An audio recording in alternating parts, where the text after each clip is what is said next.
자, 여러분들 안녕하세요. 2020년도 6월 모고 4점짜리 다소문항 문제 풀이 진행하겠습니다. 자, 15번부터 한번 볼게요. 자, 두 당시 fx, gx에 대해서 반화 조건을 만족시킬 때 이 gx를 x-4로 나눈 나머지를 구하라는 문제예요. 결국 나머지 정리에 의해서 g4에 대한 함수값을 구해도 상관없겠죠. 자, 어떻게 풀 거냐? 반화 조건이 참 복잡해 보이는데요. 우선은 자, 가 나에 의해서 동시에 자, 이렇게 한번 써보려고 해요. 무슨 말이냐면은 여기 gx가 지금 x제곱 fx라고 했잖아요. 그러니까 여기 대신 그것을 대입해도 상관없겠죠. 그러니까 그걸 쓴 겁니다. 그래서 이제 그 값이 여기 있는 우변과 일치하는데 이제 fx를 또 공통인수로 갖고 있으니까 자 그러니까 4x 제곱 더하기 4x라고 쓸 수 있고요. 그것을 이렇게 4x와 x 플러스 1의 인수분해 가능하죠. 자 거기까지 쓴 거예요. 자, 그 다음 여기 이제 어떻게 또 진행할 거냐면은 지금 이게 모든 실수 x에 대해서 만족시킨다고 했으니까 항등식이에요. 그러면은 이제 수치 대입법을 이용해서 여기 a와 b에 대한 미정계수를 구할 수 있거든요. 그래서 자 0을 대입해서요. 그럼 이제 여기 좌변이 모두 0이 나오고 우변이 그냥 b만 남겠죠. 그러니까 b는 0이 되고요. 그 다음에 자 b가 0인 상태에서 양변을 x로 나눴어요. 그럼 남는 게 4x 플러스 1의 fx는 x제곱 ax 더하기 2가 되겠죠. 그럼 여기서도 마찬가지로 수치 대입법 x-1을 대입해서 좌변을 모두 0으로 보내고요. 여기도 것에 대한 계산하면 a는 3이 돼요. 그래서 a와 b에 대한 값을 계산했죠. 그죠? 그래서 자 그것을 우선은 보류하고 자 여기다 이제 3을 대입해서 양변을 x 플러스 2로 나누면은 4fx는 x 플러스 2가 돼요. 그러면은 자 gx는 앞서서 x제곱 fx라고 했잖아요. 근데 fx는 그럼 4분의 x 더하기 2니까 그걸 대신 여기다 대입한 겁니다. 그러면은 그때 이제 g4를 구해도 상관없었죠. 그러니까 여기다 4를 대입해주면은 24로 바로 나오네요. 그러니까 5번이 답이 되겠어요. 그래서 이 주어진 문제는 이제 시계 해석도 중요하지만 이제 모든 실수에 대해서 성립한다는 것을 우리가 뭐 미정계수법 적당히 사용해야겠다라는 것 하나와 그 다음에 좀 인수분해를 통해 좀 식을 간단하게 만들고 그 다음에 그것을 이제 또 미정계수를 구하는 과정으로 쓰는 그런 것들이 좀 필요했습니다. 자 넘어가 볼게요. 자, 주어진 2차 함수의 그래프와 직선이 두 점에서 만날 때 그때의 교점을 알파 베타 그리고 세 점을 이런 식으로 줬을 때 꼭지점을 한 삼각형의 넓이가 8 그때 6에서의 함수값을 구하라네요. 자 어떻게 할 거냐면은 우선은 삼각형의 넓이가 세 점의 좌표가 주었을 때로 나와 버렸네요. 그러니까 스님은 그 세 점의 좌표를 이용해서 삼각형의 넓이를 구하는 공식을 쓸 거예요. 사실 그것을 또 소개하기 위해 이 문제를 택한 것도 있습니다. 그러면은 자 우선은 이 두 식에 대해서 알파 베타에 대한 관계식을 하나 확보해 줘야 되잖아요. 그러니까 자 두 식을 만날 때라고 했죠. 그러니까 둘을 연립해서요 갖다 놓고 방정식을 구성하고 그것에 대해서 근과 계수의 관계를 만들어냈어요. 자 다음 자 A, B, C란 이 점에 대해서 선생님이 그 세 점을 꼭지점한 삼각형의 넓이 구할 때는 이제 평행 이동을 통해서 한 점은 원점으로 만들어주고 그 다음에 이제 그 공식을 적용하면 좀 수월하다고 했죠. 그러니까 그걸 지금 이용하는 거예요. 그러니까 평행 이동을 A를 A 프라임, 그러니까 얘를 이제 원점으로 놓는 평행 이동을 할게요. 그러면은 x축의 방향으로 마이너스 알파만큼, y축의 방향으로 마이너스 f 알파만큼 평행 이동을 하는 거예요. 그러면은 B와 C에 대해서도 B 프라임, C 프라임 이동했을 때 각각의 좌표가 만들어지겠죠. 자, 그리고 이때 이제 공식을 적용하는 겁니다. 그 전에요. 자, f 베타 마이너스 f 알파를 좀 더 간단히 써보려고 합니다. 자, 얘는 여기에다 이제 베타랑 알파를 대입한 형태도 되지만 이렇게요. 근데 사실 여기다 베타를 대입한 것은 여기 베타 플러스 1과 일치하고 여기다 알파를 대입한 것은 알파 플러스 1과 일치해요. 그래서 그걸 대신 대입했고요. 결국 베타 마이너스 알파네. 그죠? 여기 계산하면요. 그래서 요 f 베타 마이너스 f 알파는 사실 베타 마이너스 알파예요. 그러면은 자 우리가 요 세 개의 꼭지점을 꼭지점을 하는 삼각형의 넓이 구할 때는 자, 이렇게 x1, y1, x2, y2라고 할 때 x1, y2 마이너스 y1, x2였죠. 그것의 차, 거기에 절대값을 2분의 1을 곱하는 거잖아요. 그럼 베타 마이너스 알파 곱하기 베타 마이너스 알파의 제곱의 절대값이에요. 그래서 이렇게. 근데 지금 베타 마이너스 알파 같은 경우는 베타가 더 크다고 했잖아요. 그러니까 그 제곱이 그냥 그대로 나오는 거예요. 그죠? 양의 값이 그대로 나오잖아요. 절대값은. 그러니까 2분의 1의 베타 마이너스 알파 제곱이 8이다 라는 식을 빠르게 이끌어냈고요. 그러면은 베타 마이너스 알파는 4일 수밖에 없어요. 그쵸? 베타 마이너스 알파의 제곱이 16이니까 그 베타가 더 크다고 했었죠. 그쵸? 그러니까 여기까지 확보를 했고요. 그럼 여기 알파 플러스 베타는 2다 라는 것과 연립해서 알파 베타의 값을 계산할 수 있어요. 그죠? 그러고 그것을 여기 주어진 식에 대입하면은 k 값도 계산할 수 있네요. 마이너스 2라고. 자, 근데 k 값이 우리가 중요했던 이유가 f6에 대한 값을 구하라고 했어요. 근데 f라는 함수가 지금 k랑 미정계수를 포함하고 있었잖아요. 그러니까 여기다 마이너스 2를 대입하고 x자리 6을 마저 대입하면은 답이 되겠죠. 그래서 28, 1번 써주면 되겠네요. 자, 다음 21번. 최고차인 개수가 1인 4차당 시 fx에 대해서 가나다 조건을 만족시키는 양수 p의 값은 참 어려워 보이네요. 자, 하나씩 한번 해볼게요. 우선은 가조건에 fx가 x 플러스 2로 나눴을 때 나머지가 3p제곱이고 x제곱 플러스 4로 나눴을 때도 나머지가 3p제곱이라고 했어요. 그러면 얘를 이제 어떻게 해석할 거냐? 자, 이렇게 한번 써보려고 하는데 이거 이해되나요? 자, xp를 플러스 2로 나눴을 때 얘가 이제 몫이 되고 나머지가 되는 거고 x제곱 플러스 4로 나눴을 때 이 둘의 곱이 몫이 되고 얘가 나머지가 되겠죠. 근데 자, fx는 지금 최고 차이 계수가 1인 4차당식이라고 했어요.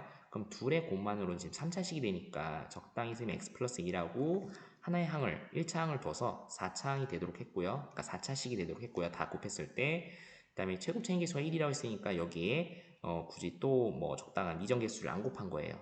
그러니까 여기까지 잘 쓸 수 있어야 돼요. 가조건을 이용해서. 자, 다음 나조건을 이용해서 여기 각각 1과 마이너스 1을 대입해요. 그러면은 자, 이렇게 결과 나오고 이 둘이 같다고 놓고 계산하면은 a가 마이너스 2가 나와요. 자, 그래서 여기다 이제 마이너스 2를 대입하면은 이제 p 제외하고 모두 다 fx를 확보한 셈이죠. 자, 근데 거기에 다조건 x-루트 p는 fx의 인수이다. 인수정리에 의해서 루트 p를 fx의 요 x자리 대입해서 이 결과가 0이 되어야겠죠. 그죠? 그러니까 그걸 쓴 거야. 자, 이렇게요. 여기 이제 a 대신 마이너스 2를 대입한 거죠. 그럼 이 값을 계산해서 이게 0이어야지가 나왔는데요. 여기 지금 가만 보면 루트 p 플러스 2랑 루트 p 마이너스 2는 합차 공식에 의해서 p 마이너스 4가 되고 또 p-4와 p 플러스 4는 또 합차 공식에 의해서 p제곱 마이너스 16이 되겠죠. 근데 거기 이제 3p제곱과 계산하면 0은 4p제곱 마이너스 16이 되고 그런 식으로 p제곱이 4여야 되니 p는 이제 양수 2의 값을 가지면 되겠죠. 그래서 정답은 4번.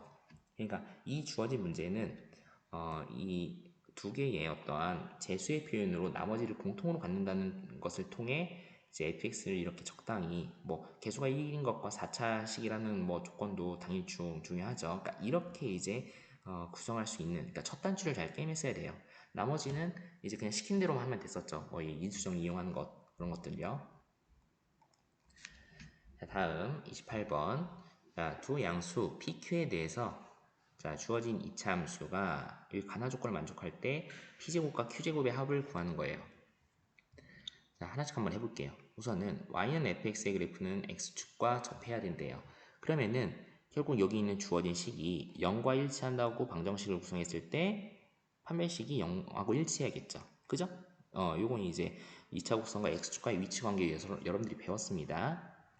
자, 그래서 p제곱 마이너스 4q는 0이다라는 식을 하나 확보했어요. 자, 다음. 자, 여기 나조건을 이제 이용하려면은 결국은 여기 주어진 식을 또 여기 x를 포함한 완전제곱식을 구성해 줘야 돼요.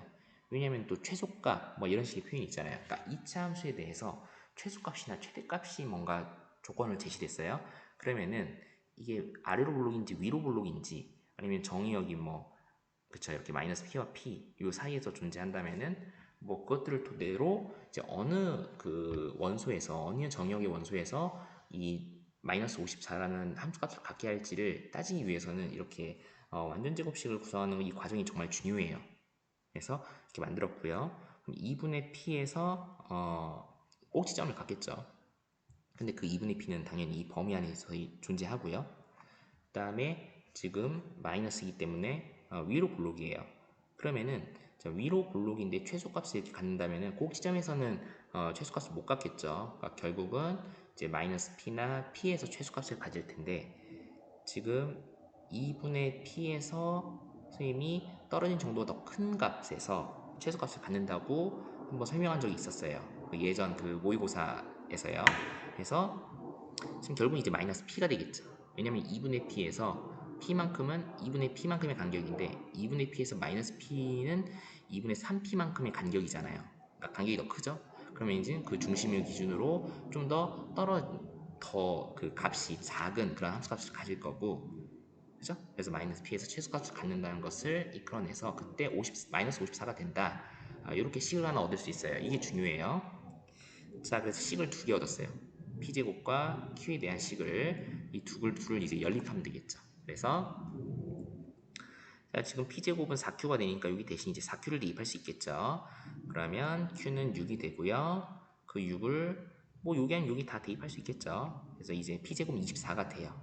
그러면은 지금 p제곱과 q제곱의 합을 구하라고 했으니까 지금 q를 마저 제곱하면은 36이 되죠. 그래서 24 더하기 36은 60이면 되겠다. 그래서 지금 요 연립하는 그 과정에서는 우리가 어려운 게 전혀 없는데, 그러니까 각각 이제 식을 해석하는 것, 그러니까 x축에서 접한다는 그 조건, 그 다음에 요 최소값 조건, 요게 조금 해석하기 어려웠을 것 같아요. 그러니까 이런 것들이 우리 예전 기출에서도 계속 이제 나왔다 보니까 이런 게 결국 이제 유형이 되는 거예요. 그러니까 여러분들이 어떤 2차 함수식에서 최소값이나 최대값을 조건으로 주어졌다면은 이런 완전 제곱식의 형태로 좀 만들어서 이제 어느 그 정역의 원소에서 이 대응시킬 건지 이런 것들 여러분들이 잘 연구를 해줘야 될 것 같아요. 자, 다음 이제 마지막 문제입니다. 30번. 자, 50 이하의 두 자연수 mn에 대해서 이 주어진 값이 음의 실수가 되도록 하는 mn의 순서 쌓인 개수를 구하는 거예요. 참 어려운 문제죠. 사실 뭐 29번, 30번 요런 그 라인업이 그 소위 킬링 문제라고 하잖아요. 그래도 한번 좀 이런 유형에 대해서 여러분들이 적응하고 그리고 또 이해하면 좋을 것 같아서 선생님이 한번 풀이를 진행해 보려고요. 자, 우선은 이 i분의 1의 2n제곱 있죠. 얘를 마이너스 1의 n제곱으로 둘 수 있어요. 왜냐면 기수법칙으로 2제곱을 안쪽에서 먼저 계산해주면 이게 i분의 1이 사실 마이너스 i제곱이거든요. 그러니까 분모 문제에 똑같이 마이너스 i를 곱해주면은 시험 종료 10분 전입니다. 사실 이 영상을 선생님이 시험 보는 도중에 찍는 거라서 당연히 이제 시험에는 방해가 안 되도록 지금 촬영은 하고 있습니다. 자, 10분 안에 빨리 해결하겠습니다. 이게 마이너스 1의 n제곱이 돼요. 자, 그래서 i의 거듭제곱은 이제 4제곱을 기준으로 반복되죠. 그래서 자, 이렇게 한번 나눠봤어요. 그러니까 지금 여기 언급된 그 숫자들은 모두 다 이제 자연수를 맺고 하니까 1, 2, 3, 4, 5, 6, 7, 8, 9, 10, 11, 12 뭐 이런 식으로. 근데 그거를 그 4제곱을 기준으로 반복되니까 한번 이 텀이 4가 되도록 다 맞춰본 거예요. 그래서 지금 이 k 적당히 이제 자연수를 대입해서 이런 형태가 되도록 문자 구성을 한 건데, 자, 4K라고 이름 붙였어요. 여기 배열에 대해서는. 이유는 1, 2, 3, 4 대입할 때마다 4, 8, 12, 16 나오죠. 얘는 이제 4K-3. 얘도 1, 2, 3, 4 대입할 때마다 1, 5, 9, 13 이렇게 나오고요. 얘도 그런 식입니다. 그래서 자, 이렇게 4K와 4K-3, 4K-2, 4K-1이 각각의 수를 대표하는 적당한 문자라고 두고요. 얘네가 이제 n의 후보가 되도록 한번 표현해 보려고 해요.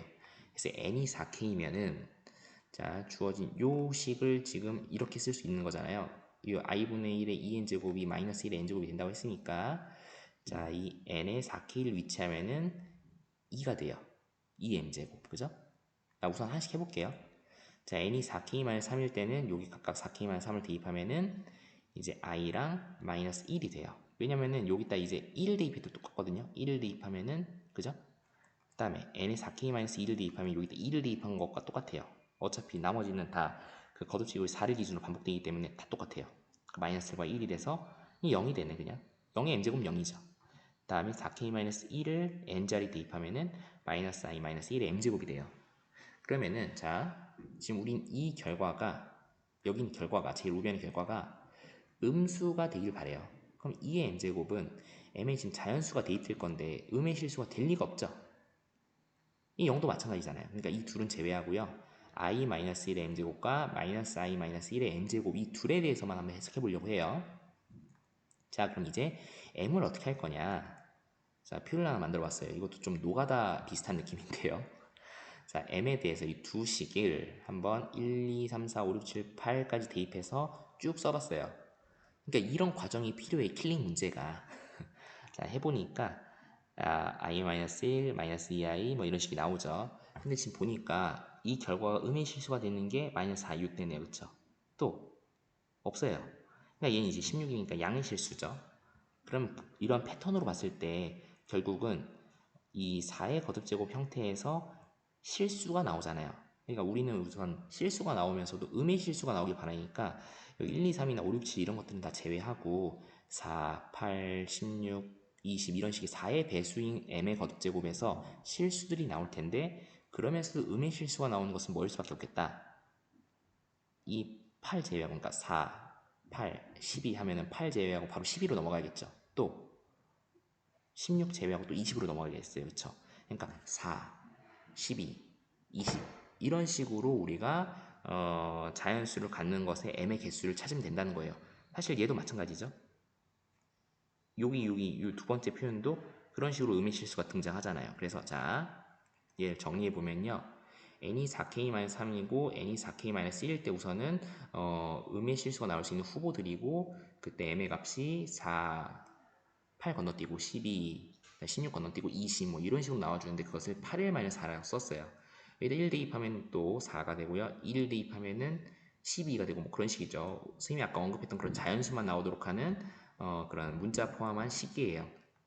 그러니까 이런 것들에 대해서 이제 50보다 작거나 같은 그런 자연수의 개수가 몇 개가 나오냐 그것만 따지면 끝나는 거죠. 자, KL은 이제 자연수죠. 여기 K와 L은. 그래서 자, 각각 부등식을 쓰고요. 그때 이제 뭐 3을 이항해서 양면을 4로 나눠주면 뭐 그런 식으로 얘도 1을 이항해서 4로 나눠주고 얘도 4를 이항하고 8로 나눠주고 그런 식으로 해서 K와 L에 해당되는 자연수의 개수를 구하는 거예요.